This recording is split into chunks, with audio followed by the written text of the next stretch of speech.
Buenas tardes con todos los participantes que ya se han dado cita esta tarde y noche para este webinar organizado por el Instituto Santa Fe y el Colegio de Abogados de Pichincha, que hemos denominado Documentos Electrónicos, su validez legal según el COGEP. Mi nombre es Hugo Carrión, yo soy ingeniero electrónico de profesión y he tenido la oportunidad desde hace mucho tiempo de trabajar en el tema de documentos, especialmente en el de documentos electrónicos. Lo que vamos a hacer el día de hoy es una charla en la que haremos un repaso bastante general, pero a la vez tratando de aclarar bastantes conceptos fundamentales. Bien, para iniciar esta presentación me gustaría abordar un tema que es muy importante y que tiene que ver con esto de hacer una especie de una desambiguación de algunos términos a los que seguramente estamos acostumbrados. Se dice mismo que vivimos una nueva realidad y esta nueva realidad tiene que ver con lo virtual, con lo electrónico, con lo digital, con lo que está en línea, con lo telemático, etcétera, etcétera, etcétera. En el mundo del aspecto jurídico, en el mundo del derecho se habla precisamente ahora en esta nueva realidad de que los documentos son electrónicos, son digitales, que hay firmas electrónicas, que hay firmas digitales, que la comparecencia judicial, notarial puede ser telemática, puede ser virtual, puede ser en línea, y muchas veces este tipo de conceptos son confusos o pueden confundirse, ¿verdad? Entonces, lo primero que me gustaría hacer, me voy a tomar un minutito, solamente aclarar que cuando hablamos de virtualidad, evidentemente es un concepto muy amplio y se entiende que es lo intangible, aquello que no puede tocarse, aquello que no es material. No obstante, la presencia puede ser entonces física o puede ser virtual, pero existe presencia y existe comparecencia. Tanto es así que en el mundo actual en el mundo jurídico es válido totalmente la comparecencia tanto física como virtual, como en este momento lo estamos haciendo, estamos dando un webinar, una capacitación que es virtual, que de alguna manera equivale, ¿no es cierto? Tiene el mismo propósito que una comparecencia, una presencia física. También se habla mucho de lo electrónico y lo digital. No nos vamos a poner en detalles y en minucias técnicas, pues lo electrónico y lo digital en esencia no son lo mismo, técnicamente no son lo mismo, porque lo electrónico puede ser analógico y lo electrónico también puede ser digital, pero en el ámbito en el que vamos a explicar en esta tarde, en el ámbito de la gestión de documentos, en el ámbito del derecho, vamos a entender que lo electrónico equivale a lo digital. Es decir, no vamos a hacer una diferenciación, por ejemplo, entre documento electrónico y el documento digital. Sin embargo, ya estarán pensando ustedes quizás que esto podría aplicar como una diferencia entre firmas electrónicas y firmas digitales. Y efectivamente, de acuerdo a algunas legislaciones, sí hay una diferencia entre lo electrónico y digital cuando nos referimos específicamente a firmas. No obstante, en el Ecuador no existe esta diferenciación, dado que legalmente, jurídicamente, no se utiliza el término digital como firma digital. Sin embargo, ustedes podrán ver software, aplicaciones o ver aplicaciones de otros países en donde se utiliza este término de firma digital como una equivalencia a lo que se conoce firmas electrónicas avanzadas. Pero ese no va a ser el caso de nuestro país. Y en este caso, sobre todo en el Ecuador, para las personas que entiendo mayoritariamente trabajan y viven acá en el Ecuador, el término electrónico y digital va a ser un término amplio y va a equivaler a lo mismo. Y cuando hablamos de lo electrónico y lo digital, nos vamos a referir a aquello que tiene que ver con la informática, con las computadoras, con el software, aquello que está digitalizado, aquello que entiende el lenguaje de las máquinas, que son los unos y ceros. También hay otro término que comúnmente se utiliza, que es esto de en línea, aquello que está online. ¿Qué significa estar en línea? Significa que utiliza o hace uso de las redes de comunicaciones, de la telemática. Las telecomunicaciones unidas a la informática dan este término que se llama telemática, es decir, que utiliza el Internet. Cuando hablamos, por tanto, gobierno en línea, banca en línea, comercio en línea, hablamos de estos términos. Entonces, esta primera puntualización, sobre todo para aclarar que hay algunas diferencias, pero que en algunos contextos, va a depender mucho del contexto, nos vamos a referir a lo mismo.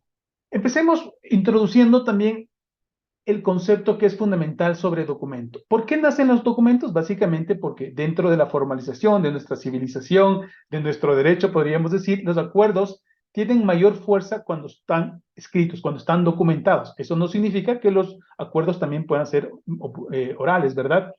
Un documento se entiende de manera general como toda información u objeto registrado que puede ser tratado como una unidad documental. Cuando esta unidad documental es variada, se multiplica, es decir, es compuesta, El documento se le denomina expediente, es decir, un expediente es un conjunto de documentos, por eso que se habla en expedientes, vamos a pensar de salud, de recursos humanos, o un expediente judicial, es un conjunto de documentos. Sin embargo, el documento como tal es una unidad, se trata como un solo objeto. Dentro de estos documentos hay uno que tiene especial relevancia y es lo que se llama en los términos de la archivística, la gestión documental, los documentos de archivo. Estos documentos de archivo en inglés se conocen como los records.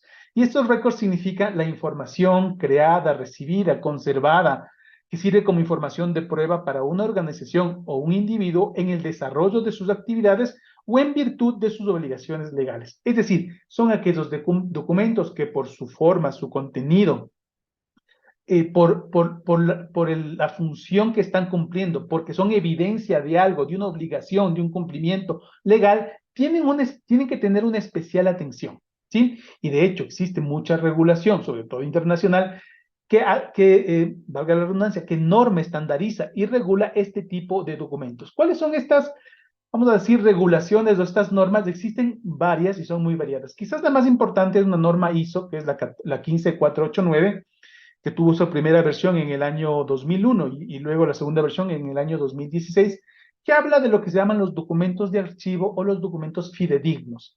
Esto es muy importante, no voy a profundizar mucho en este tema, dado que no es un seminario que guarda relación ni con esta norma ni con este tipo de documentos, pero nos va a servir mucho porque luego cuando hablemos de los documentos en el ámbito legal, cuando hablemos en los documentos como prueba, específicamente de la prueba documental, nos vamos a dar cuenta que estos valores, estos principios, estas características de los documentos fidedignos son fundamentales entenderlas y mantenerlas. Estas características son independientes del tipo de soporte que existan, ¿cierto? O del tipo de soporte en el que estén almacenados. Es decir, si es que son del tipo, por ejemplo, si un documento está en un soporte de papel o en un soporte electrónico, es independiente. Es decir, los documentos que tienen que resguardarse, que tienen que almacenarse, que tienen que tener especial cuidado con su custodia, estos documentos fidedignos tienen estas características. ¿Cuáles son? Las de autenticidad, de integridad, de fiabilidad y de disponibilidad. La autenticidad, sobre todo, hace referencia a la autoría. Y la autoría, nosotros estamos acostumbrados a que esté relacionado con la firma, es decir, que podamos reconocer al autor, la autoridad del autor y la fecha en la que fue generado este documento. La integridad tiene que ver con el hecho de que el documento no haya sido modificado, no haya sido alterado. La fiabilidad tiene que ver con la característica de completitud. La completitud no tanto a lo que se refiere a la integridad, sino a la completitud en el sentido de que responde, es evidencia del proceso completo, del trámite completo. La integridad tiene más bien relación respecto a si el documento no ha sido alterado, no ha sido mutilado.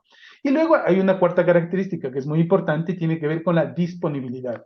Y esta característica de disponibilidad tiene que ver con el hecho de que un documento, para que tenga validez, obviamente tiene que ser encontrable, tiene que ser ubicable, tiene que estar disponible en el momento adecuado cuando se lo requiera. Insisto, esto tiene más repercusiones desde el punto de la gestión de los documentos y no solamente desde el punto de vista legal. Bien, habíamos mencionado que, por ejemplo, para la autenticidad es muy importante el concepto de firma, porque la firma demuestra, identifica al autor de un documento y además el contenido que en ese documento se transcribe, o se contiene, ¿no es cierto? Por ejemplo, en una certificación, en una declaración, en un contrato, las firmas lo que hacen es guardar relación entre el contenido y las personas que consignan esa firma. Podríamos decir que estamos acostumbrados más a las firmas manuscritas, aquellas que les hacemos a través de un instrumento inscriptor que es el bolígrafo, el esferográfico, aquellos que podemos inscribir, ¿no es cierto?, dentro de un soporte papel, que es el que hemos estado más acostumbrados. Entonces hablamos de firma manuscrita, hablamos de firma hológrafa, algunos autores también hablan de la firma autógrafa, aunque se hace una diferenciación entre la firma autógrafa y la hológrafa, en la que la autógrafa tiene que ver más bien y guarda relación con documentos no tanto legales, sino con documentos artísticos o tienen relación con personas reconocidas, es decir, que una persona genera su firma autógrafa, por ejemplo, si es un pintor, si es un escritor o si es alguien famoso, ¿no es cierto? Alguien nos da su autógrafo, pero eso queda imagen, aquella identificación que tiene que ver con aquella que es hecha con puño y letra. Se concibe, ¿no es cierto?, em, como aquel trazo o grafo manuscrito que representa el nombre, el apellido, el título que escribe una persona con su propia mano y que tiene fines identificatorios, jurídicos, bancarios, representativos, diplomáticos, etcétera, etcétera. Esta es la firma hológrafa o la firma manuscrita. Y entonces, cuando queremos que un documento sea auténtico, esté identificado su autor, cuando estamos de acuerdo con su contenido, procedemos a la firma manuscrita. Sin embargo, esta nueva realidad que habíamos hablado anteriormente ya plantea entonces el hecho de que existan documentos electrónicos y documentos no electrónicos, o también documentos digitales o no digitales. ¿Por qué he puesto esto?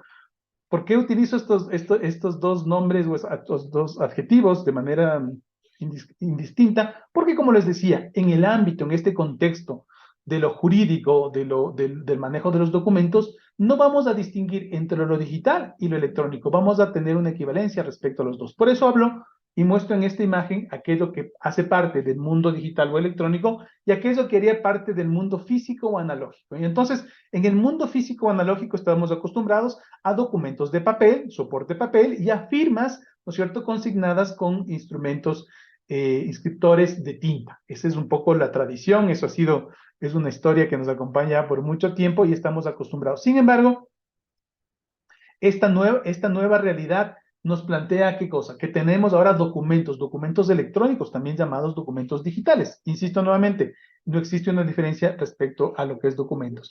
Y estos documentos pueden tener diferentes formatos y diferentes tipos de contenidos. Es decir, no solamente puede haber un contenido de texto, sino que en estos documentos electrónicos, en este contenido digital, pueden estar incluidos fotografías, audios, videos. Ahora que es tan común que, por ejemplo, este tipo de comparecencias telemáticas se graben en plataformas como Zoom, por ejemplo, Meet o Teams o cualquiera de las plataformas, esa grabación, esa comparecencia puede ser evidentemente guardada en archivos en formato electrónico y pueden incorporarse y ser parte de ese documento electrónico. Para dar validez, entonces, estos documentos electrónicos son firmados electrónicamente. Es decir, en el mundo digital o electrónico existen los documentos electrónicos digitales que se firman con firmas electrónicas. Y en el mundo físico existen los documentos físicos que se firman físicamente. No se puede hacer una mezcla, es decir, los documentos físicos no se firman con firmas electrónicas, igual que los documentos electrónicos no se firman con firmas físicas. No puede haber esta especie de cruce de formatos, de soportes, porque de alguna manera cada mundo, aunque convivimos en los dos mundos, cada mundo tiene sus propios esquemas tecnológicos, sus propios formatos, ¿sí? Lo que está pasando ahora mismo es que cada vez más convivimos con lo digital, cada vez estamos acostumbrándonos más a convivir con lo digital, es decir que, por ejemplo, antes estábamos acostumbrados a tener, por ejemplo, facturas o recibir facturas físicas, y ahora casi es muy extraño, dado que en muchos países, en el Ecuador, por ejemplo, es totalmente obligatoria. Incluso me parece que hay un pequeñísimo número de personas, ¿no es cierto?, aquellas que hacen parte de la economía popular, que pueden todavía emitir facturas físicas, pero en general la gran mayoría están obligadas a emitir facturas electrónicas, ¿no es cierto?, que están firmadas como electrónicamente. Un poco para dar paso ya al ámbito o al análisis de la validez de los documentos electrónicos, sobre todo en el marco de las diferentes leyes, me voy a permitir hacer un resumen de justamente cuál es este marco legal al que me voy a referir. Es decir, ¿cuáles son las leyes que le dan validez a los documentos electrónicos? ¿Por qué yo como persona natural, yo como profesional del derecho, yo como representante de una empresa, puedo tener este tránsito, ¿no es cierto?, este tráfico documental a través de medios electrónicos? ¿Por qué puedo hacerlo? ¿Qué me está respaldando? Entonces hay varias leyes en el Ecuador que nos permiten y nos dan ese respaldo legal para que los documentos electrónicos tengan completamente validez. Vamos a empezar revisando, y en el transcurso de esta charla vamos a hacer referencia continuamente a la llamada Ley de Comercio Electrónico, Firmas Electrónicas y Mensajes de Datos, que no es una ley, uno puede decir, relativamente moderna, ¿no?, porque ya tiene más de 20 años. ¿sí? Y en general, la expedición de esta ley correspondió a un movimiento a nivel internacional, y sobre todo también en América Latina, en la que las Naciones Unidas propuso una ley modelo, tanto de comercio electrónico como una ley modelo de firmas electrónicas, que sirvió para que la mayoría de los países adopten estos conceptos y los publiquen en el Ecuador. Fue uno también, bueno, no quizás uno de los primeros, porque algunos lo adoptaron en el año 99, en el año 2000, como en el caso de Argentina, en el caso de Colombia, pero y el Ecuador lo hizo en el año, en el año 2002, ¿no es cierto? En mayo de 2002 se expide la Ley de Comercio Electrónico, Firmas Electrónicas y Mensajes de Datos, conocida comúnmente como la Ley de Comercio Electrónico. Sin embargo, a donde nos vamos a referir específicamente es en aquellos artículos que nos explican de manera taxativa, de manera clara, por qué las firmas electrónicas, por qué los mensajes de datos, por qué los certificados de firmas electrónicas dan plena validez jurídica a los documentos. Años más tarde, por ejemplo, ya es el Código Orgánico de la Función Judicial que incluye igual de manera expresa la validez de los documentos electrónicos. Y me voy a permitir de manera muy rápida, luego en un momentito, hacer referencia a los artículos que en ese código justamente se expresan en ese sentido.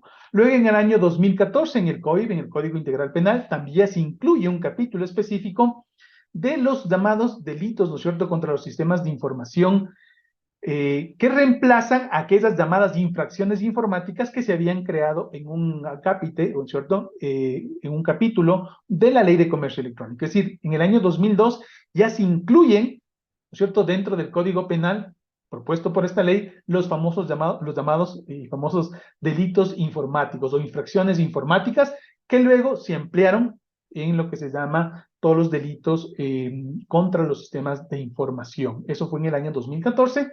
Luego llegamos al año 2015, ahí puesto con negritas porque quizás vamos a trabajar alrededor de varios artículos que respecto a los expedientes, a los registros, a la prueba documental, da mucha claridad respecto a cómo, ¿no es cierto?, se pueden utilizar y cómo es la validez de los documentos electrónicos en nuestra legislación. Así que vamos a hacer especial referencia a ese cuerpo legal.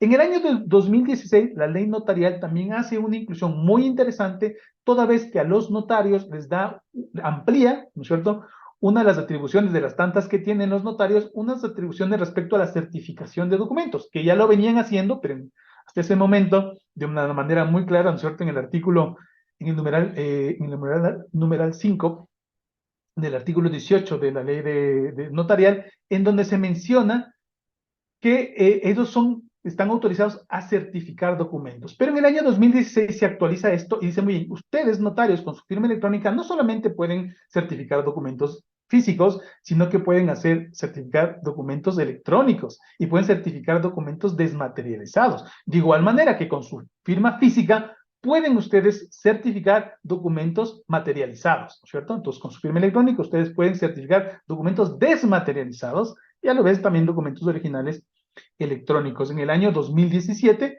el COA, el Código Orgánico Administrativo, hace también una amplia inclusión respecto a formas y formatos de cómo los documentos electrónicos están reconocidos dentro del ámbito administrativo. En este caso no vamos a abordar este tema, es muy interesante, es algo que no se lo ha desarrollado muchísimo.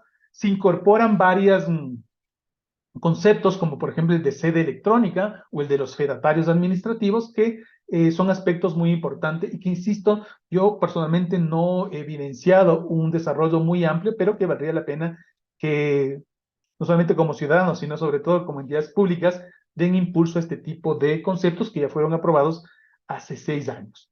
Y luego está también el Código de Comercio, que en el año 2019 hizo una revisión total y creo que es en cerca de, me voy a equivocar quizás, pero en cerca de 50 ocasiones se incluye el concepto de documentos electrónicos y firmas electrónicas en el Código de Comercio. E incluso también se pudo incluir en este código conceptos tan avanzados, por ejemplo, de los contratos inteligentes o los famosos smart contracts que se fundamentan en la tecnología de cadena de bloques o blockchain. Eso ya lo puso el Ecuador hace 4 años, incluso antes de la pandemia. Muchos dicen esto de la digitalización y el uso, ¿no es cierto?, de la firma electrónica, los documentos electrónicos, es culpa de la pandemia.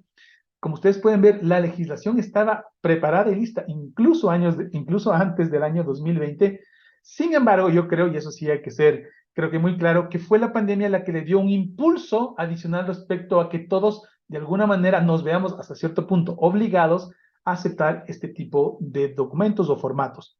Sin embargo, noto también que pasada esta ola, ¿no es cierto?, de digitalización, etcétera, etcétera, muchos quizás se está perdiendo esa misma fuerza, se está perdiendo el aprovechamiento que se le pueda dar a este tipo de formatos de documentos. Bien, entrando en materia, voy a hacer referencia al que me parece el artículo más importante de la Ley de Comercio Electrónico, Firmas Electrónicas y Mensajes de Datos, que es el artículo 2. El artículo 1 no es gran cosa, el que haya leído esta ley va a saber que el artículo 1 dice de qué trata esta ley. Esta ley trata del comercio electrónico, las firmas electrónicas o los mensajes de datos. Artículo 2. El artículo 2 plantea lo que se denomina dentro de la propuesta que hizo la ONU, lo que se entiende como la equivalencia funcional. Y la equivalencia funcional quiere decir que los documentos, independiente de su soporte, si es físico o si es electrónico, en alguna literatura hablan de soportes electrónicos y no electrónicos para referirse a todos los que no sean electrónicos, son equivalentes, ¿sí? Aunque se vean diferentes, aunque se traten diferentes, aunque se gestionen de diferente manera, aunque requieran diferentes dispositivos para su lectura, por ejemplo, e interpretación, para su inscripción y su generación, eso significa que son diferentes, ¿no es cierto?, en cuanto a su soporte, pero su función tiene una equivalencia funcional, equivale a lo mismo. Y es por eso que este artículo dice, reconocimiento jurídico de los mensajes de datos. Los mensajes de datos tendrán igual valor jurídico que los documentos escritos. ¿No es cierto? Total claridad. Ahora, quizás para muchos de ustedes que pueden haber sido muy perspicaces, podrán decir, pero aquí dice mensajes de datos, no dice documentos electrónicos. Y es cierto. ¿Por qué? Porque el mensaje de datos es un concepto aún más amplio. ¿Qué nos dice que es un mensaje de datos? Esto lo podemos encontrar dentro del glosario, ¿no es cierto?, que se incluye dentro de esta ley. Y dice, un mensaje de datos es toda información. Información que ha sido, ¿qué? Creada, generada, procesada, enviada, recibida, intercambiada, archivada. ¿Por qué? Por medios electrónicos.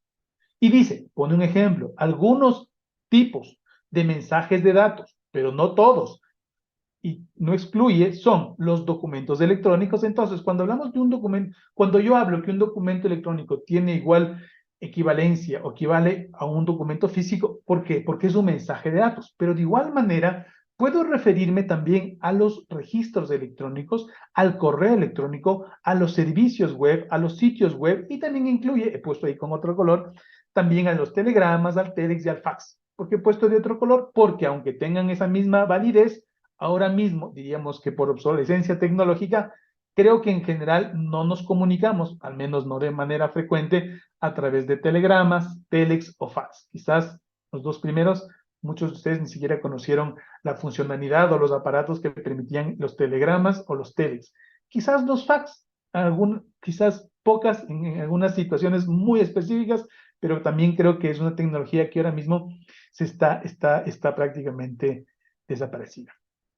Voy a revisar si tenemos alguna pregunta. No parece que todo está absolutamente clara, por lo menos hasta este momento.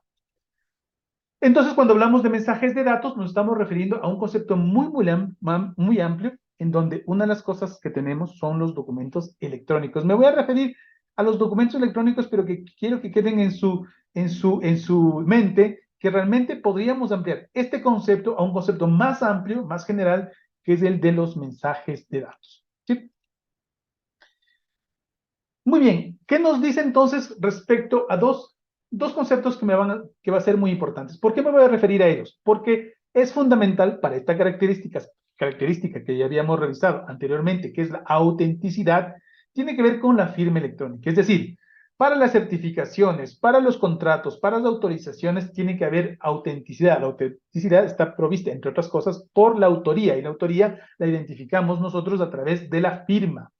Si estamos hablando de mensajes de datos, significa que tiene que existir firma electrónica, ¿no es cierto? Porque habíamos dicho, si los mensajes son electrónicos, los medios son electrónicos, los documentos son electrónicos, no puede haber firma autógrafa, no hay forma de impregnar con tinta sobre sobre la pantalla para que se impregne. Entonces existe, aunque el concepto es el mismo, por eso tiene equivalencia funcional, la forma en la que utilizamos es diferente. Insisto, porque no podemos no podemos escribir con el esferográfico Bic de tinta, ¿no es cierto?, sobre la pantalla porque no se puede. Funcionalmente no se puede instrumentalizar esa aplicación tecnológica. Entonces, cuando hablamos de firma electrónica, en el artículo 13 la ley explica claramente que son los datos. Una firma son datos, es información que en forma electrónica, entonces firma electrónica, los datos están en formato electrónico, están consignados, ¿no es cierto? Están dentro de un mensaje de datos, pero pueden ser adjuntos o lógicamente asociados. Este es un principio muy importante que a veces nos olvidamos, que luego está explicado con lo que se llama el principio de remisión, es decir, la vinculación entre la información de la firma electrónica y el mensaje puede ser de manera, ¿no es cierto?, pueden estar adjuntos, ¿no es cierto?, puede ser parte del mismo objeto o pueden estar lógicamente asociados. Es decir, si electrónicamente hay una vinculación, una referencia, también hace parte dentro de este mismo documento. ¿Y para qué sirve la firma?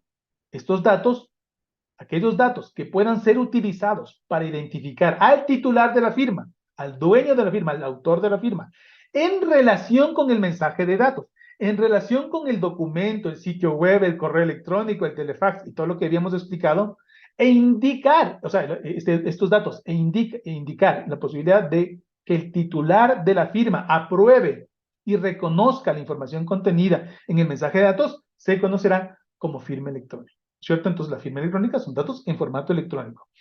Por tanto, la amplitud de lo que nosotros conocemos como firma electrónica es realmente extenso. ¿Sí? Por tanto, una dirección de correo electrónico dentro del correo electrónico es una forma de identificar a su autor.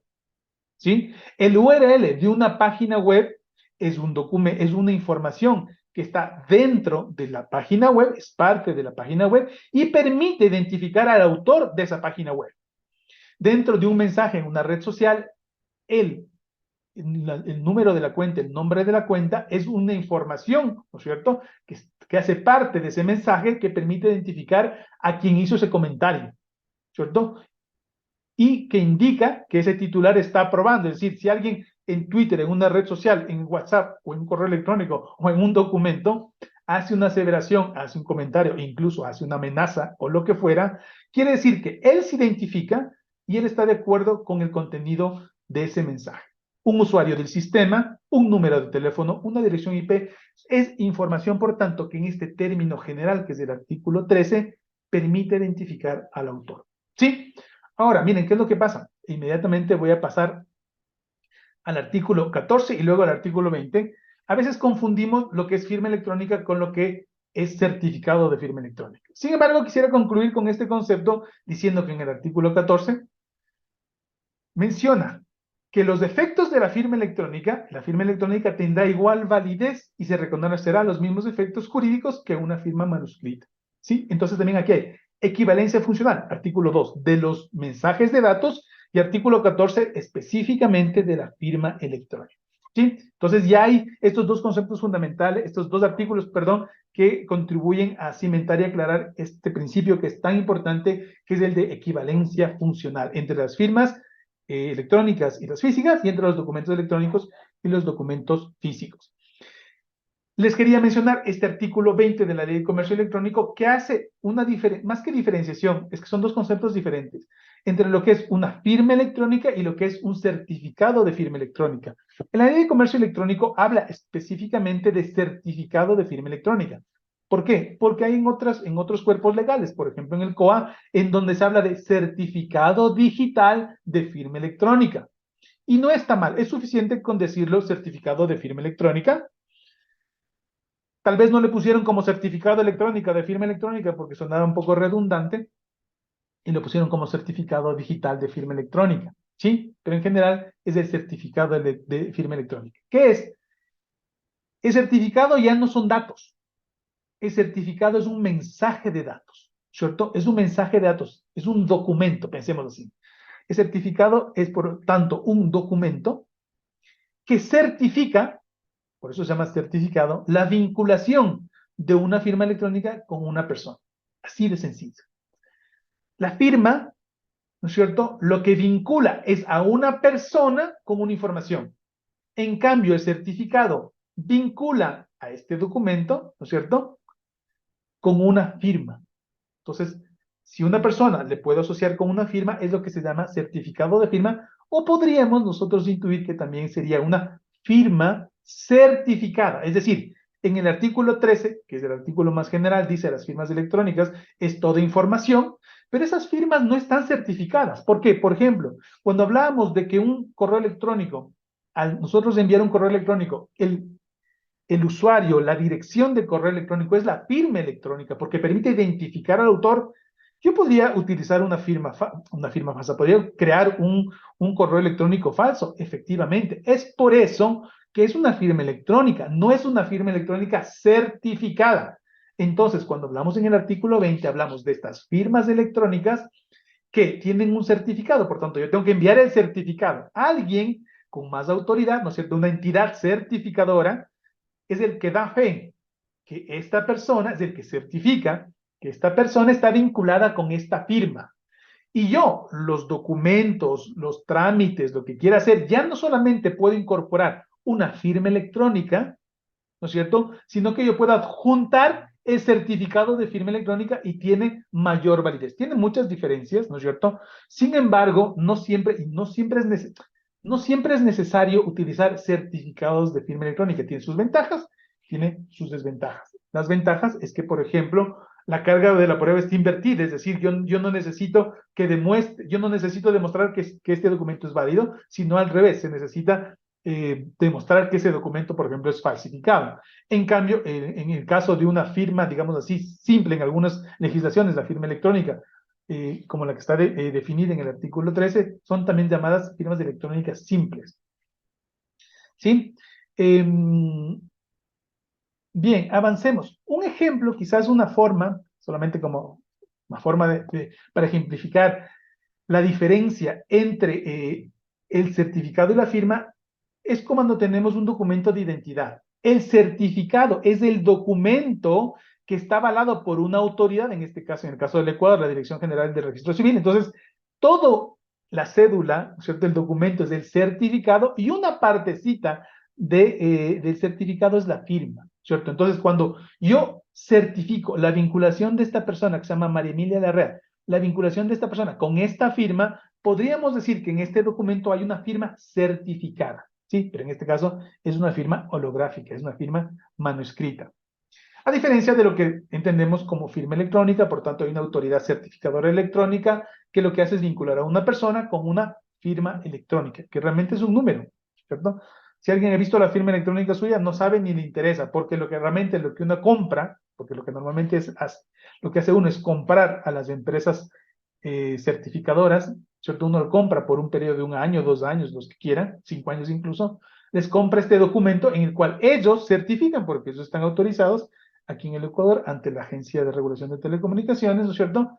Están certificados como entidades certificadoras y pueden dar fe de que esa persona, han hecho las comprobaciones de que esa persona es quien dice ser, ¿sí? Y le dan, por lo tanto, este certificado o esta firma certificada. Perfecto. Con esos conceptos claros, pasemos ya a la parte, digamos, legal, la parte del marco jurídico, que es muy importante, y voy a hacer una revisión, como les decía, rápida, solamente unos pocos artículos, de hecho, un artículo nada más, del Código Orgánico de la Función Judicial, que dentro de su título tercero, que habla de los órganos jurisdiccionales, dentro de las reglas generales y el despacho de causas, habla en su artículo 147 algo que justamente contribuye a todo esto que estamos hablando. Es decir, si no es suficiente para nosotros el artículo 2, el artículo 13, el artículo 14, el artículo 20 de la ley y los subsiguientes que también ya van aclarando sobre los requisitos de la firma, la validez, etcétera, etcétera, podemos recurrir al artículo 147 en donde menciona sobre la validez y eficacia de los documentos electrónicos, que menciona que los documentos electrónicos tendrán validez y eficacia de un documento físico original. ¿Cierto? Un documento físico original, porque los documentos físicos también no pueden ser originales, pueden ser copia, y obviamente una copia no tiene la validez de un documento original, a menos que sea certificada. Y en el COGEP explica de manera muy clara los documentos certificados, las copias certificadas y las compulsas. En un momentito vamos a hacer referencia también a ese concepto. ¿Y qué menciona? Que los archivos de documentos, esto es muy interesante porque hace también una extensión, una interpretación del concepto de mensaje de datos. Dice, los archivos de documentos, mensajes, imágenes, bancos de datos y toda aplicación que haya sido producida, almacenada, transmitida, ¿por dónde? Por medios electrónicos, informáticos, magnéticos, ópticos, telemáticos, satelitales y otros de nuevas tecnologías. Aquí hay una mezcla un poco rara de estos temas porque, claro, los medios ópticos pueden ser de almacenamiento, de transmisión con la fibra óptica y los medios satelitales son de transmisión. Y todos esos se pueden llamar en general medios telemáticos, pero bueno, el legislador quiso enriquecer este concepto y mezcló todo, pero no le hace mal. Tampoco es que esto inhabilite el concepto de documento y la validez del documento electrónico. En general dijo todos los documentos, igual que cuando se definió mensaje de datos, todos los mensajes, imágenes, bancos de datos, etcétera, etcétera, que hayan sido producidos por medios electrónicos tendrán validez, ¿no es cierto? La misma validez que los documentos físicos originales, que sean utilizados en la tramitación de causas judiciales, contengan actos, resoluciones, etcétera, etcétera. Y hace, entonces, cuando habla, ¿no es cierto?, de que tendrá igual validez y eficacia de un documento físico original, menciona qué tipo de información. Y esto también hace igual explicación así súper detallada y explícita, por ejemplo, en el Código de Comercio, menciona que la identificación del nombre, el usuario, las contraseñas, las claves utilizadas para acceder a redes informáticas que cumplan con los procedimientos establecidos en la ley para la materia se reconocerán como firmas de los documentos. Es decir, cuando uno entra a un sistema, la forma de identificar al usuario es a través de un usuario y contraseña. ¿Sí? Y entonces esa es reconocida como una firma electrónica. ¿Por qué? Volvamos nuevamente a la definición del artículo 13. Toda información, adjunto mensaje de datos o lógicamente vinculado, que permite identificar al titular de ese mensaje con el contenido del mismo, será entendido como una firma electrónica. Y claro, también aquí es importante, y por eso hago énfasis, dice, las alteraciones que afecten la autenticidad o integridad de dichos soportes les hará perder el valor jurídico. ¿Por qué hago referencia a esto? Porque se acuerdan cuando hablábamos de los documentos fidedignos, de acuerdo a la norma internacional, la ISO 489, habla de que las características de estos documentos son que sean auténticos, íntegros, confiables, disponibles. Justamente, cuando se altera el principio de autenticidad e integridad de un documento, este documento deja de tener validez jurídica. Es decir, cuando se altera la vinculación entre el contenido y el autor, entre la autoría, la firma no corresponde al autor, la integridad, el contenido ha sido mutilado, variado, en general alterado, entonces el documento ya no corresponde a lo que quería hacer y por lo tanto ya no tiene validez jurídica. Pues son dos principios que son diferentes. Una cosa es la autenticidad y otra cosa es la integridad.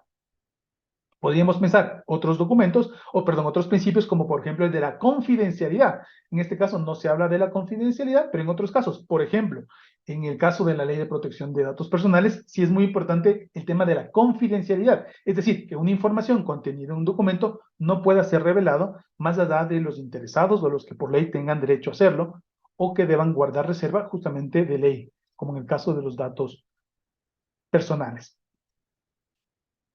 ¿Qué nos dice el COGEB? Y ahora sí vamos entrando directamente en materia. El COGEB es muy, y por eso la temática de este webinar hace especial énfasis respecto a la validez y el impulso de la validez a los documentos electrónicos que da el COGEB. Como ustedes saben, el COGEB es el Código Orgánico General de Procesos, no tengo que explicarles a ustedes sobre para qué es el COGEB, ¿no es cierto? Regula toda la actividad procesal en todas las materias, haciendo unas excepciones, que es la constitucional, la electoral y la penal, y en general se entiende. Voy a hacer referencia a dos partes, dos capítulos, que son los que me interesan y en donde con mayor énfasis se trata el concepto de documentos electrónicos.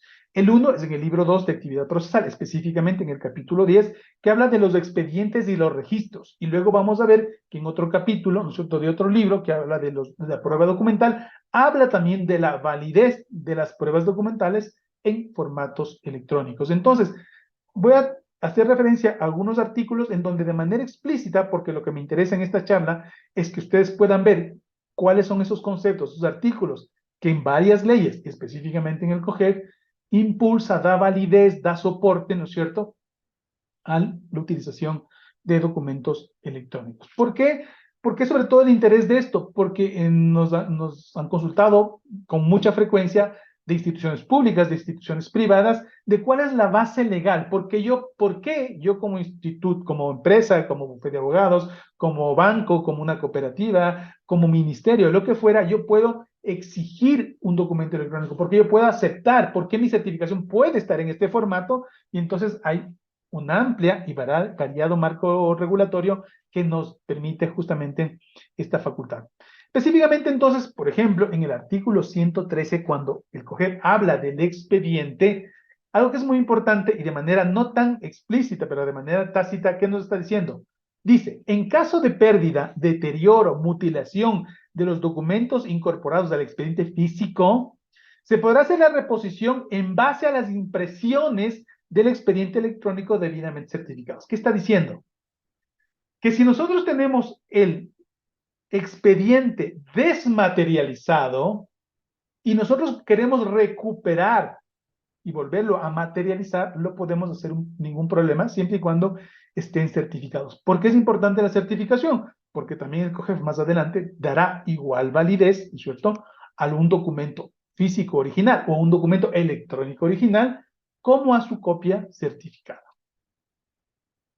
¿Sí? En artículo 115, cuando habla del expediente electrónico, ¿cierto?, que es el medio informático en el cual se registran las actuaciones judiciales, habla específicamente en el párrafo de reproducciones, habla de que las reproducciones digitalizadas o escaneadas de documentos públicos o privados, ya luego también hace una distinción y una claridad sobre que son documentos públicos o privados, que se agreguen al expediente tendrán la misma fuerza probatoria. Aquí les voy a hacer una corta explicación. Muchas personas, de manera equivocada, diferencian entre los documentos electrónicos y los documentos digitalizados. Yo por eso en la primera diapositiva quise entrar tratando de desambiguar, ¿no es cierto?, quitar esa ambigüedad que podría existir, diciendo, algunos dicen, no, es que no es lo mismo un documento que nace electrónico que un documento que siendo físico se hace electrónico, se hace digital. En realidad, el momento en que un documento ya se digitaliza, ya pasa al mundo electrónico y no debería tratársele de diferente manera. ¿Por qué? Porque igual cuando se lo firma, se lo tiene que firmar, o en este caso, si es una copia, certificar y firmar la razón de la certificación con una firma electrónica. ¿Por qué? El documento digitalizado ya está en el mundo de lo electrónico.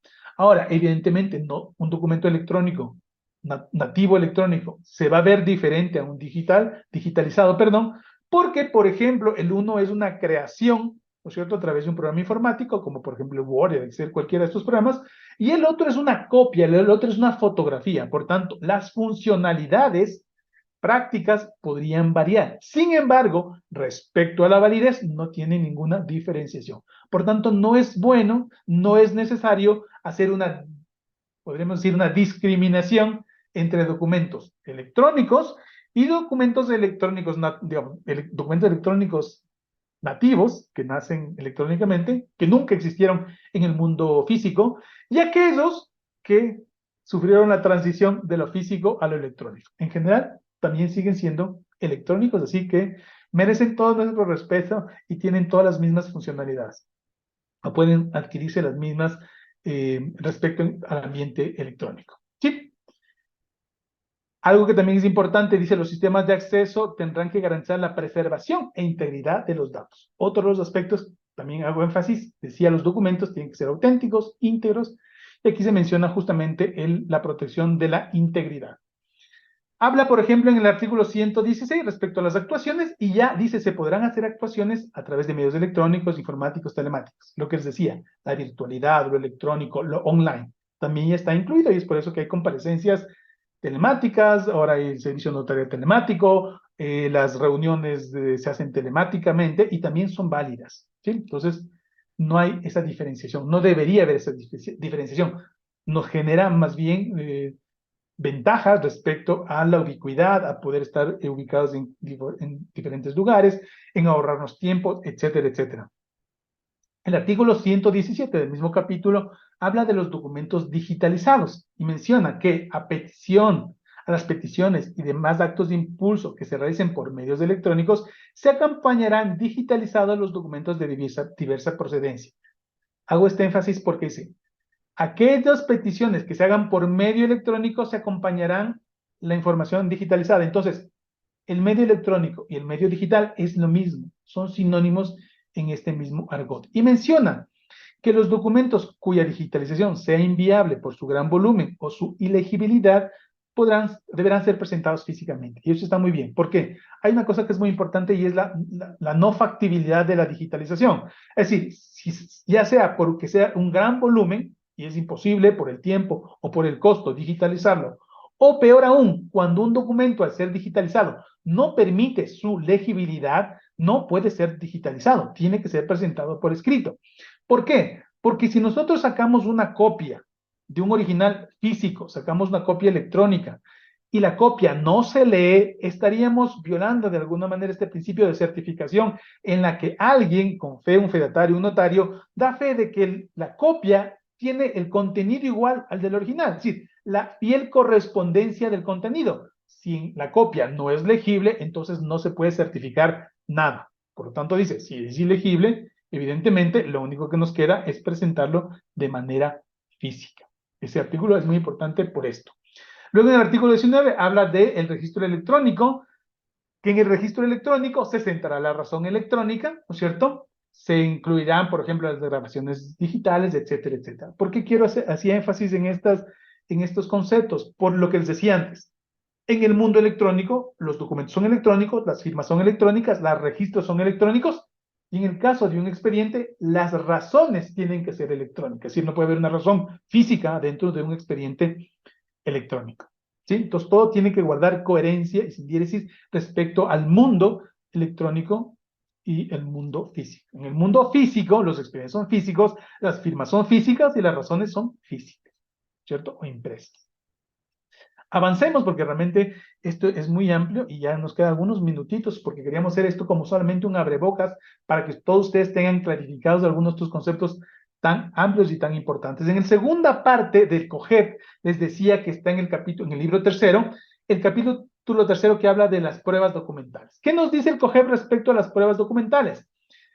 La primera dice, define lo que es una prueba documental. Dice, es todo documento público o privado que contenga y represente algún hecho claro, constituye, etcétera, etcétera. Me voy a hacer referencia, quiero hacer énfasis en lo que es de los documentos públicos y los documentos privados, solamente para aclararlos. Y esto lo aclara en el artículo 205. Dice, el documento público es de aquel que es autorizado con las solemnidades legales.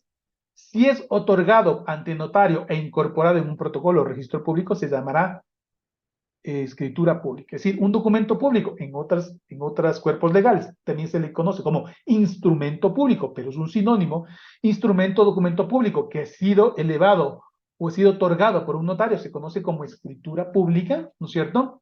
Se considerará también como instrumentos públicos los mensajes de datos otorgados o conferidos o expedidos por y ante autoridad competente y firmados electrónicamente. Es decir, aquellos instrumentos públicos podrán ser considerados instrumentos públicos. ¿Quiénes? Los mensajes de datos. ¿Qué son mensajes de datos? Lo explica con claridad la Ley de Comercio Electrónico. ¿Qué era un mensaje de datos? Todos los documentos electrónicos, correos electrónicos, sitios web, toda información que ha sido creada, transmitida, almacenada, archivada por medios electrónicos.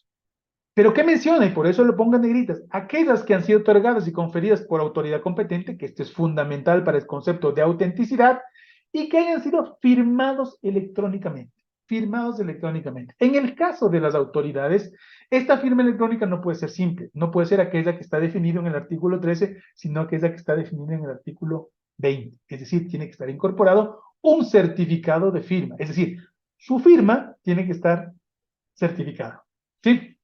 Y luego en el 216 habla del documento privado y menciona que es el que ha sido realizado por personas particulares sin la intervención de un funcionario público o con estos en asuntos que no son de su empleo. Entonces, documentos públicos y documentos privados. ¿Hay documentos privados electrónicos? Desde luego. ¿Los documentos electrónicos se tienen que firmar con firma electrónica? Claro que sí. Como todo documento, tiene que tener autoría. Ahora, ¿los documentos privados necesariamente tienen que tener firma electrónica certificada? No, no necesariamente. ¿Sí? Esa es la diferencia entre un documento público electrónico y un documento privado electrónico, en el tipo de firma que puede ser incorporado. Bien, sigamos avanzando. Si es que tienen alguna pregunta, con todo gusto, yo sigo avanzando, porque me quedan unas pocas láminas más porque ya tenemos unos minutitos.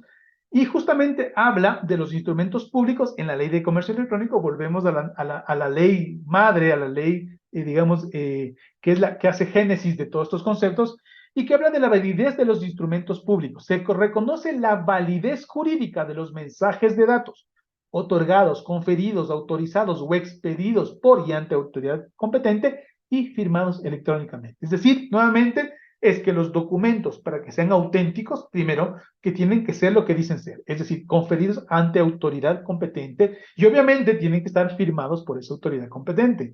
En el caso de las firmas electrónicas hay una particularidad y es que es muy importante verificar que evidentemente las firmas sean válidas, las firmas electrónicas sean válidas, estén vigentes, por ejemplo, porque podría pasar que la autoridad es la adecuada, está firmando la persona quien tiene la autoridad, pero a lo mejor esa firma ya caducó, ¿sí? Entonces, esa es la confirmación extra que a nivel de los documentos electrónicos tenemos que nosotros verificar. Y tiene que ver entonces con el hecho de validar, y para eso en el Ecuador, el Ministerio de Telecomunicaciones ha generado un software que se llama FirmeC, que sirve, entre otras cosas, para firmar, es decir, incorporar el certificado de firma electrónica dentro de un archivo PDF, pero también sirve para comprobar la validez de las firmas electrónicas, es decir, saber si las firmas son válidas.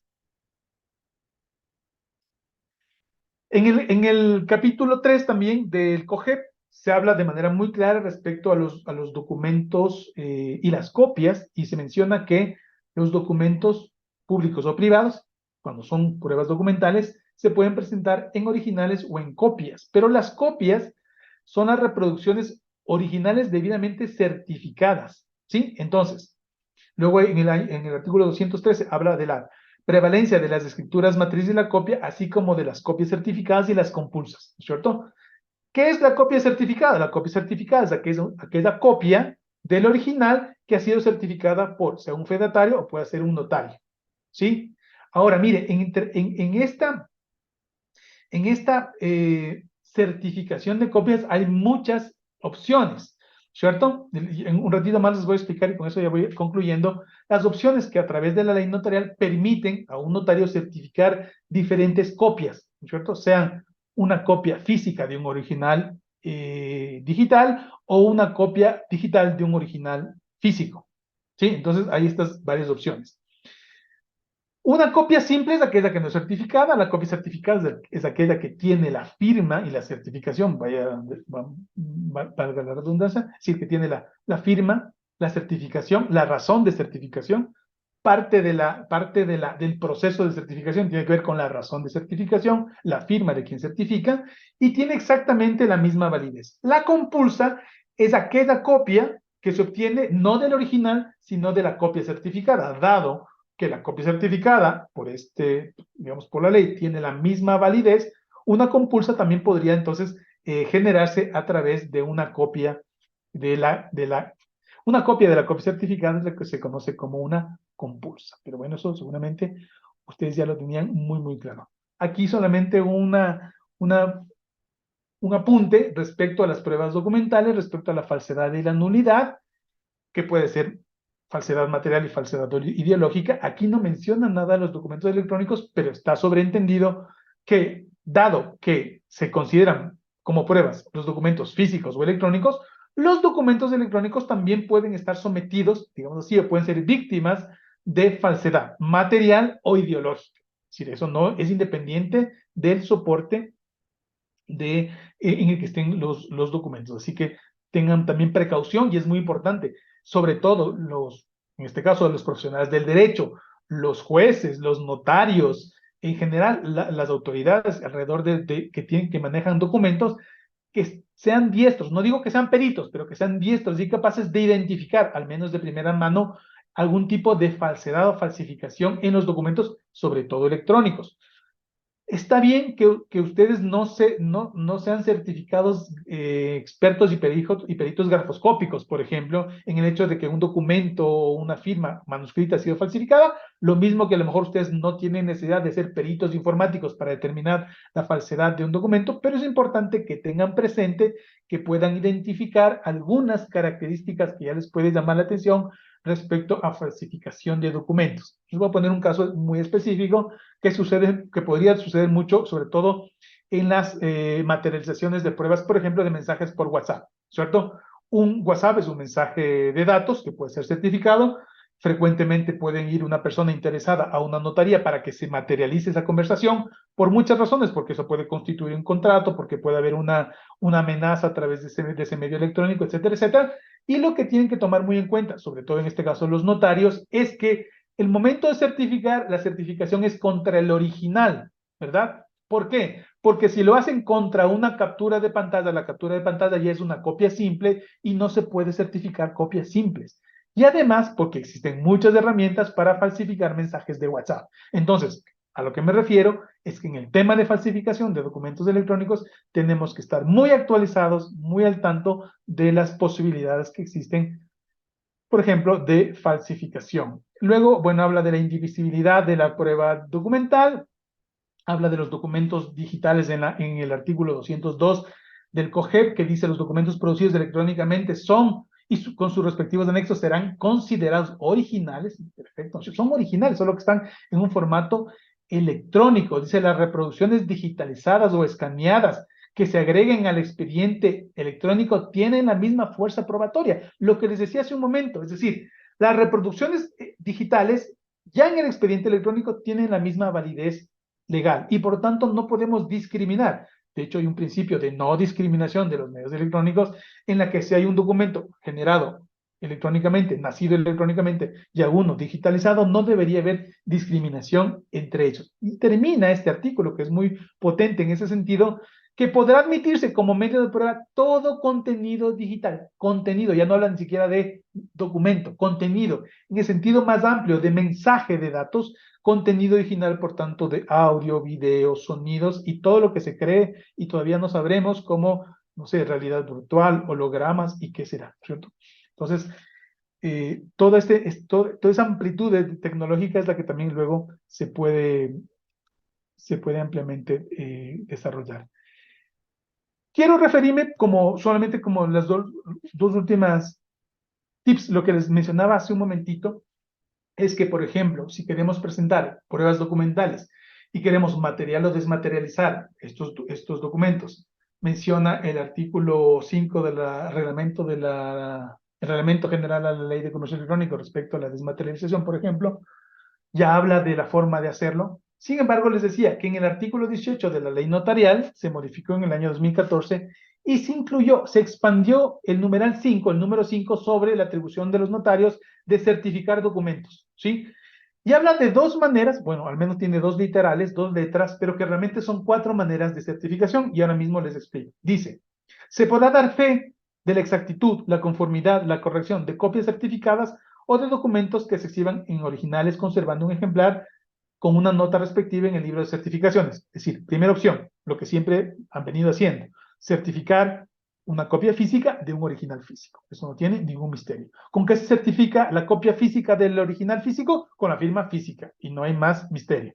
B, la o el notario, a través de su firma electrónica, aquí, negrita, firma electrónica, podrá otorgar copias electrónicas certificadas de un documento físico original o de un documento electrónico original. Dos formas. Dice, ahora que usted, señor notario, tiene firmas electrónicas, usted puede certificar, porque esa copia electrónica puede ser una copia de un original electrónico o puede ser una copia de un original físico. Cuando el original es físico y la copia es electrónica, se habla de la desmaterialización.